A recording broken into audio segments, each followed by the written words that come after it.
દયા એવી ઘણા તમારા મારા જેવા હતા જે લોકો કે જેણે થોડી ઘણી મદદ પણ કરી અને હું ચાલતો થયો. મને આજ એ દિવસો યાદ આવી ગયા કે જ્યારે 1 મહિના ખાટલાની અંદર રહેવું પડતું હોય તો સિચ્યુએશન કેવી હોય જ્યારે આ વર્ષોથી આ સિચ્યુએશનમાં છે. તો તમે રેકડીમાં આને લઈને જાવ છો? સાયકલ લઈને બેસાડી જુનાગઢ. અચ્છા, એમ કરો છો? આજે આ રીતના છે ને રેકડીમાં જ આ રીતના બેસાડું. હા, ઠીક છે, થઈ જશે, સારું થઈ જશે, ચિંતા નહીં. સાથે આવીશ, આપણે સાથે જઈને ટ્રીટમેન્ટ કરાવશું. હવે રસ્તામાં મજા કરતા કરતા જશું. હા,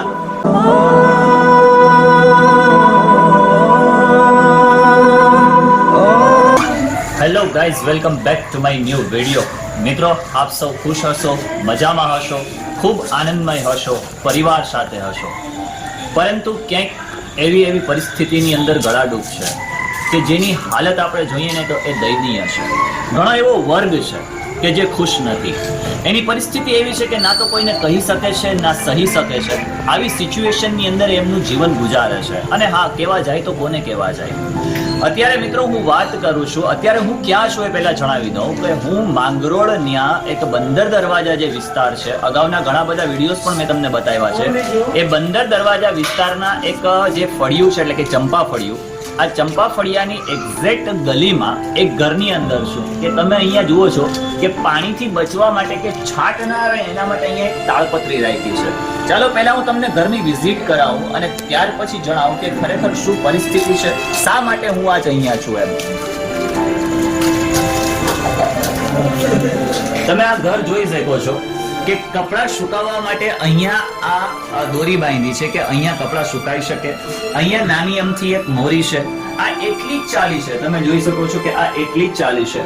આ નાનું અમથું એક ઘર છે અને આ ઘરની પહેલા તમે સિચ્યુએશન જુઓ કે આ જે ઘર છે જૂનું મકાન છે, 11 બાય 11 નું પણ નથી. અહીંયા તો પરિસ્થિતિ એવી છે કે બહુ નાના અમથા રૂમની અંદર રહે છે. કિચન એક અલગ વિભાગ હોય છે. આજે આપણે કેવી ફેસિલિટીઝમાં જીવીએ છીએ કે અલગ કિચન હોય છે, અલગ રૂમ હોય છે, અલગ બેડરૂમ હોય છે, આપણા બાળકો માટેનો એક અલગ રૂમ હોય છે. પણ અહીંયા તમે આ કિચન જુઓ, કિચનની કેવી વ્યવસ્થા છે. નાનો અમથો એક ગેસનો બાટલો રાખ્યો છે, ગેસનો સ્ટવ રાખ્યો છે. અહીંયા જ એ રાંધી લે છે અને અહીંયા જ એ જમી લે છે. હું અત્યારે શું એક એવા વ્યક્તિને ત્યાં કે એટલા વર્ષોથી એવી પરિસ્થિતિની અંદર જીવે છે કે અગાઉ પણ ઘણી વખતે મને આ બાબતની જાણ થઈ હતી, પરંતુ મારી એક કમનસીબી કે હું લેટ પહોંચ્યો છું. મારે આ જગ્યાએ વહેલું પહોંચવું જોઈએ. હું ખુદને દોષી માનું છું આ બાબતને લઈને કે હું કેમ ન પહોંચી શક્યો. પરંતુ આજ આ વિડીયોના માધ્યમથી મારાથી જેટલું શક્ય બન્યું હતું એટલા મેં બધાને કોલ્સ કર્યા હતા, બધાને ફોન કોલ્સ કરીને મેં વાત જણાવી પણ હતી. પરંતુ કહેવાય ને કે એક લિમિટેશન્સ હોય છે, એક મર્યાદા હોય છે. કારણ કે એ મર્યાદાની અંદર રહી અને હું કદાચ પહોંચી શકું તો કેટલા લોકો સુધી પહોંચી શકું. તો આજ આ વિડીયોના માધ્યમથી આ જે પરિવાર છે એટલે કે ઇકબાલભાઈ જે છે એની સિચ્યુએશન હકીકતમાં બહુ કફોડી છે. તમને બધાને ખ્યાલ છે કે હું કોઈ પણ કાર્ય કરું છું તો એ પ્રોટોકોલની સાથે કાર્ય કરું છું. ઇકબાલભાઈ સાથે આપણે વાત કરીએ કે ખરેખર શું પરિસ્થિતિ છે. અચ્છા, કેમ શું નામ છે ભાઈ? ભુવેશ. કેમ છે? મજામાં ને? શું થયું છે ભાઈને?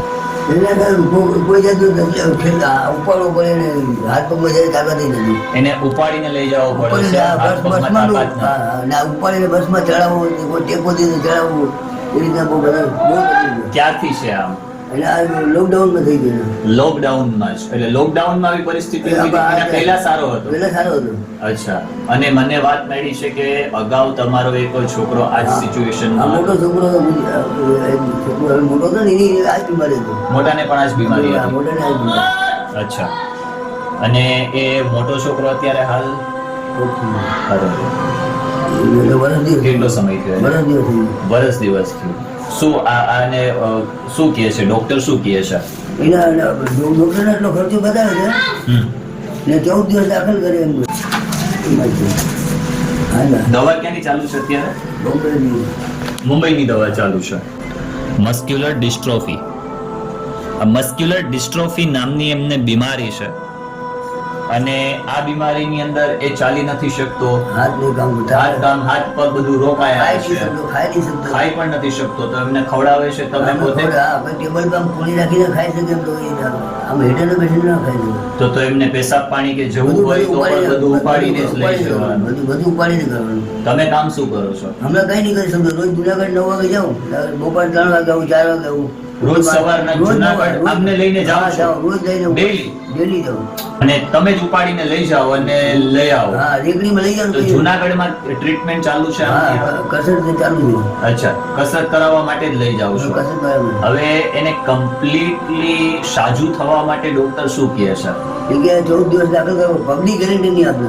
પગમાં કે નહીં, હાથ કામ કરશે, હા, કમરનું કામ થઈ જશે. કમ્પ્લીટ થઈ ગયું, કમરનું થોડું ઘણું કમ્પ્લીટ થઈ ગયું. એકવાર ટ્રીટમેન્ટ કરાવ્યું હતું તો કમરનું થઈ ગયું. હાથ જરા હજી ઊંચા, થોડા થોડા ઊંચા થાય, બહુ ઊંચા નહીં થાય. તો તમે જે કહો છો કે બોમ્બેની અંદર જે ટ્રીટમેન્ટ છે, આ બોમ્બેની અંદર ટ્રીટમેન્ટ કરાવવા પછી એ કમ્પ્લીટલી સાજો થઈ જશે એવું કહે છે ડોક્ટર? અલ્લાહના ફઝલો કરમથી ડોક્ટર એવું કહે છે, મુંબઈના જે ડોક્ટર છે એવું કહે છે કે ત્યાં એમની ટ્રીટમેન્ટ થાય તો સારી રીતે સાજો થઈ જાય. ઘરની હાલત ખરેખર બહુ કફોડી છે. હું ઘણા સમયથી ઓળખું પણ છું, ઘણા સમયથી જાણું પણ છું. કોઈને વિડીયોની સામે આવવાની ક્યારેય શોખ નથી હોતો. પરિસ્થિતિ એટલી ગંભીર હોય છે ને ક્યારેક કે એમને ના છૂટકે આવવું પડે છે. અગાઉ પણ એવી પરિસ્થિતિઓ મારી સામે આવી છે. જેટલું મારાથી શક્ય બન્યું છે એટલું મેં કર્યું છે. આ તમે ઉવેશભાઈની હાલત જોઈ શકો છો. હું તો એમ કહેવાય ને કે આ ચાલી નથી શકતો, બેસી નથી શકતો, જમવામાં તકલીફ છે, આખો દિવસ કન્ટિન્યુઅસલી કોઈને પેશાબ પાણી જવું હોય, તમે પોતે જ છો. એક સામાન્ય શરીરમાં તાવ હોય તો આપણી હાલત શું હોય છે? જ્યારે એટલા વર્ષોથી એમના ફાધર, એમના પપ્પા એટલા વર્ષોથી એમની પાછળ રાત દિવસ એક કરીને કન્ટિન્યુઅસલી એમને જુનાગઢ લઈ જાય છે, લઈ આવે છે, ટ્રીટમેન્ટ કરાવે છે. અને એ જે ઘર ગુજરાન છે એ કેવી રીતે ચાલે છે તો મને નથી ખબર. અલ્લાહ બહેતર જાણે છે કે ઘર ગુજરાન કેવી રીતે ચાલતું હોય છે. મારે એવું હતું કે ભાઈ પાછલા હાથે જેટલી શક્ય બને એટલી હું મદદ કરી શકું, પરંતુ મેં કીધું ને કે મર્યાદા હોય છે. આજ મારા વિડીયો થકી એટલા બધા લોકો વિડીયોઝ જુએ છે અને આની અંદરથી જો સામાન્ય પૈસા પણ કદાચ આપણે મદદ સ્વરૂપે જો કરીશું ને તો ઇન્શાઅલ્લાહ બહુ મોટો ફાયદો થશે. અલ્લાહે દીધું છે તો એમાંથી ફૂલ નહીં તો ફૂલની પાકડી. કોઈ પણ ધર્મ હોય, કોઈ પણ જ્ઞાતિ હોય, કોઈ પણ જાતિ હોય, જે વ્યક્તિ માજૂર છે, જે વ્યક્તિ લાચાર છે, એક માનવતાના ધોરણે આપણા સૌની એક ફરજ આવે કે આપણે એને ઉગાડીએ. કારણ કે આ પણ આપણો એક પરિવાર છે. દુનિયાની અંદર રહેનારા તમામ વ્યક્તિઓ આપણો એક પરિવાર છે એમ કહું તો ચાલે. અને આ જે છે એ તમે ઘર ગુજરાન કેવી રીતે ચલાવો છો?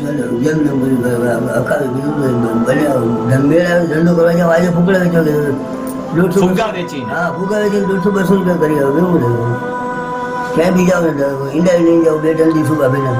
ફુગ્ગા વેચીને ઘર ગુજરાન ચલાવે છે. વચ્ચે એક વખત હું નીકળ્યો હતો ને તો બસ સ્ટેન્ડ લારી જે છે એ લારીમાં ઈંડા વેચતા મેં જોયા છે. અમને ખરેખર બહુ દયનીય હાલત છે. અને અંદાજિત કેટલો ખર્ચો છે એમાં? 2 લાખ ને 40,000 છે ને, 2 લાખ ને 2,40,000. ખરા અર્થમાં હું આ વ્યક્તિને મુજાહિદ કહું છું. એમના બાળકની જે સાચવણ છે કન્ટિન્યુઅસલી, અને એ સાચવણ મુજબ એ ચાલે છે રાત દિવસ એક કરીને કે મારું બાળક સાજું થઈ જાય. બાકી આજ આપણા ખુદને એમ કહેવાય ને કે ખાલી 5 મિનિટ કોઈ વ્યક્તિને સાચવવો હોય તો અઘરો પડી જાય. તો વિચારો આમની હાલત શું હોય છે, એટલા સમયથી સાચવે છે. તમારે જરાય ચિંતા કરવાની જરૂર નથી. અલ્લાહ તરફથી ઇન્શાઅલ્લાહ મદદ આવશે જ. હું આવ્યો છું એમ સમજો, અલ્લાહની મદદ છે. જેટલું પણ શક્ય બનશે એટલું હું અને આપણો જે YouTube નો પરિવાર છે એ તમામ એ આપણાને મદદ કરશે ઇન્શાઅલ્લાહ. જેટલું પણ શક્ય બનશે એટલું. બીજું કે 2,30,000 નો ટોટલ એમનો ખર્ચ છે. 240, 250 જેવું એપ્રોક્સિમેટલી 2.5 લાખ જેવો ખર્ચ છે. હું એમ કહું છું કે આપણા વિડીયોઝ રેગ્યુલરલી 5,000, 7,000 વ્યક્તિઓ તો જોઈ જ લે છે. જેટલો શક્ય બને એટલો વિડીયોને શેર કરો એટલે વધુ ને વધુ જોઈ. જો કદાચ 100-200 રૂપિયા પણ નાખશે ને તો મને એટલું ખબર છે કે એક જ દિવસની અંદર આ જે કંઈ પણ પરિસ્થિતિ છે, આ જે કંઈ પણ સિચ્યુએશનમાંથી પસાર થાય છે એ દૂર થઈ જશે. મેં તમને એક ત્યાં phone pay, Google pay number આપેલો છે, સ્ટીકર પણ આપેલું છે, બેંક ડિટેલ પણ આપેલી છે. તમે એની અંદર જેટલું શક્ય બને એટલું નાખો, જેટલું શક્ય બને એટલી મદદ કરો. હું એક દિવસ ફરી પાછો આવીશ. ઇન્શાલ્લાહ અલ્લાહની મદદ આવશે જ. તમારા જે ધંધાની જે વસ્તુઓ છે કે જેનાથી તમારું ઘર ગુજરાન ચાલી શકે એની પણ ઇન્શાલ્લાહ આપણે વ્યવસ્થા કરશું. જેટલું શક્ય બનશે એટલું. જરાય ચિંતા કરવાની જરૂર નથી. હિંમતમાં રહેવાનું છે, તાકાતમાં રહેવાનું છે, કારણ કે હજારો લોકો આજ તમને જુનાગઢ જવું ને તો મારે 100-200 નો મેળ કરી દેવું. એનું કારણ છે કે મારે બજેટ નું ઘરનું કરું કે ટિકિટ ભાડે ના કરું. એ 100-200 રૂપિયા પણ તમારે કરવા પડે. એક ડોક્ટર ઇલ્ફન્ટ ડોક્ટર છે, એ મને એસટી પૈસા ભરે તો એમાં ભાઈ રોજના રોજ મારે ટિકિટ લેવું. હવે જો પાસ કઢાવે છે તો આમનો પાસ છે કે એનો પાસ છે. આનો ડિસેબિલિટી સર્ટિફિકેટ ની અંદર 100%, આનું 80% છે. તો આમની સાથે એક ફ્રીમાં પણ જઈ શકે એમને સાચવવા માટે કરીને. તમારું પણ એની સાથે ફ્રીમાં પાસ. હું ઇન્શાલ્લાહ એવી મહેનત કરીશ કે આમનું જ્યાં એમને લઈને જાય ત્યાં બસની અંદર એનો ફ્રીનો પાસ મળી જાય. બરાબર. બીજું, જરાય ચિંતાનો વિષય નથી, જરાય ચિંતા કરવાની નથી. અત્યાર સુધી એટલી હિંમતમાં રહ્યા છો તો હજી થોડી વધારે હિંમત. અલ્લાહની મદદ ચોક્કસપણે આવશે ને આવશે જ. અલ્લાહ ઉપર વિશ્વાસ રાખો. અને બીજું ખાસ એ કે ઇન્શાલ્લાહ જેટલું પણ જે કંઈ પણ છે એ શક્ય બનશે એટલું વહેલું ને વહેલું બધું પૂરું થઈ જશે. ઠીક છે? એટલે જરાય પણ કોઈ પણ જાતની ચિંતા કરવાની થતી નથી. હો, બરાબર છે? શું કહું છું? હા, પપ્પા એટલું રાત દિવસ એક સાથે રહે છે ને ઇન્શાલ્લાહ તું પણ વહેલો ચાલતો હાલતો થઈ જઈશ જોરદાર. મારી જોડે આપણે સાથે મળીને વિડીયો બનાવવા જશું પછી બધાના. હા, એટલે કોઈ પણ પ્રકારના થોડીક પણ હિંમત હારીને કોઈ પ્રકારનો એવો ગલત કદમ ઉપાડવાનો થતો નથી. ઠીક છે? ઇન્શાલ્લાહ બહુ વહેલા પાછા આવશું. મિત્રો, હવે તમારી પોતાની જવાબદારી છે. મારી ફરજ અહીંયાથી પૂરી થાય છે. હવે તમારા બધાની જવાબદારી છે કે આપણે બધા સાથે મળી જેટલું શક્ય બને એટલી વધારે ને વધારે આપણે મદદ કરીએ. જેટલું પણ શક્ય બને એટલું વધારે ને વધારે લોકો સુધી વિડીયોને શેર કરીએ. જેટલું શક્ય બને એટલું તમારી પાસે જે કંઈ પણ બને એ. આજ એક દુઃખની બાબત છે કે હું જ્યાં રહું છું એ વિસ્તારની અંદર એટલે કે માંગરોળની અંદર આવી પરિસ્થિતિ છે. હું ઘણી જગ્યાએ ઘણા ઘરે પણ ગયો છું. ત્યાં જઈને મેં જોયું છે પરિસ્થિતિ કેવી હોય. માણસ તૂટી જતો હોય, હારી જતો હોય. જ્યારે હું મારી ખુદની વાત કરું ને, હું 7th સ્ટાન્ડર્ડની અંદર હતો. રિક્ષા પલટી મારી ગઈ, મારો પગ તૂટી ગયો. સિચ્યુએશન બહુ ગરીબાઈની હતી અને મારી પાસે મારા ઓપરેશન માટે પૈસા નહોતા. ત્યારે ગવર્મેન્ટ હોસ્પિટલની અંદર હું 3 દિવસ એડમિટ થયો. બ્લડ ચાલુ જતું હતું પગમાંથી. ચોથા દિવસે પ્રાઇવેટ હોસ્પિટલની અંદર એડમિટ થયો. એપ્રોક્સિમેટલી એ સમયની અંદર 30 કે 40 હજાર જેવો ખર્ચ હતો. ડોક્ટરને ખબર નહીં કયા પ્રકારની એવી દયા એવી. ઘણા તમારા મારા જેવા હતા જે લોકો કે જેણે થોડી ઘણી મદદ પણ કરી. અને હું ચાલતો થયો. મને આજ એ દિવસો યાદ આવી ગયા કે જ્યારે 1 મહિના ખાટલાની અંદર રહેવું પડતું હોય તો સિચ્યુએશન કેવી હોય. જ્યારે આ વર્ષોથી આ સિચ્યુએશનમાં છે. ઉવેશભાઈ ચાલશે પણ ઇન્શાલ્લાહ મારી સાથે વિડીયો પણ બનાવવા આવશે. હા, ઠીક છે? ચાલો તો મિત્રો, જેટલું પણ શક્ય બને એટલું ગૂગલ પે, ફોન પે ની અંદર જેટલી રકમ બને એટલી નાખો. હું ઇન્શાલ્લાહ આવીશ. અલ્લાહની મદદ સાથે ફરી પાછો આવીશ. મારે જવું પડશે, લોકો સુધી રૂબરૂ સંપર્ક કરવો પડશે, હું કરીશ. અને ઇન્શાલ્લાહ તમારા માટે જેટલું પણ શક્ય બનશે અલ્લાહના ફઝલો કરમથી આપણે પૂરું કરશું. હા, કરીશું. ઠીક છે? ઉવેશ, હવે અમે જઈએ. આવશું હો પાછા. એકલો નહીં મૂકીએ, અમે 6 સાથે. એટલે ચિંતાનો વિષય નથી. હો, તમારે ક્યારેક જુનાગઢ જવાની જરૂર પડે, કઈ પરિસ્થિતિ થાય, ગમે ત્યારે મને ફોન કરી દેજો. બરાબર? જરાય ગભરાયા વગર, ચિંતા વગર આપણે સાથે મળીને જશું, સાથે મળીને ટ્રીટમેન્ટ કરાવશું. ઠીક છે?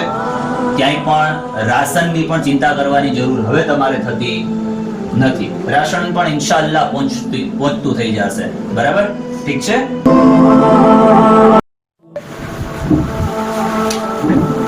જો આ રીતે એમને ઉપાડીને બેસાડવું પડે છે તો તમે રેકડીમાં આને લઈને જાઓ છો?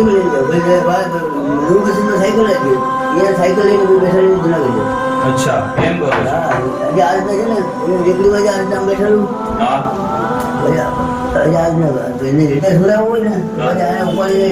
ફરી પાછું ઉપાડીને. એક બાપ કન્ટિન્યુઅસલી એના દીકરા માટે રાત દિવસ એક કરીને મહેનત કરે છે. અને ઇકબાલભાઈની ઉંમર જોઈને પણ મને થોડી દયા આવે છે કે આવડી એજમાં પણ એમના બાળકની કન્ટિન્યુઅસલી સાચવણી કરે છે. હવે શું પાડી લો? હે, આમ હસ તો કરે યાર. ઓય શાબાશ. યા. આ. નીચે બેસી આ નીચે પગ રીએ છે આમ હા તો રહીએ પગ નીચે રીએ છે ને આમ બરાબર. જો એ કાઠેની અંદર ની પડી છે. હા એટલે અધર નહીં બેસી શકે. હવે માની લ્યો કે આમ આપણે બેસાડ્યા હોય તો ના બેસી શકે ને, પડી જાય ને. હા બરાબર. એટલે આપણે એને ઉપાડીને અહીંથી આમ જ બેસાડવા પડે ને એને. હા ઓકે ઠીક છે, થઈ જશે હો, સારું થઈ જશે, ચિંતા નહીં. હું થાકી ગયો. હે? હું એને ટ્રેનમાં બસમાં રિક્ષામાં બધું હું ઉપાડી કેમ લઈ જતો હતો? બોમ્બે એકલા જ બાપ દીકરી જઈ ગયો, મારે ભેગું કોઈ ના આવે. તો હું ઇન્શાલ્લાહ સાથે આવીશ, આપણે સાથે જઈને ટ્રીટમેન્ટ કરાવશું. હવે રસ્તામાં મજા કરતા કરતા જશું આપણે. હા ચાલો શું છે થોડા તો વાંધો નહીં આવે ને, હવે જાઉં ને હું.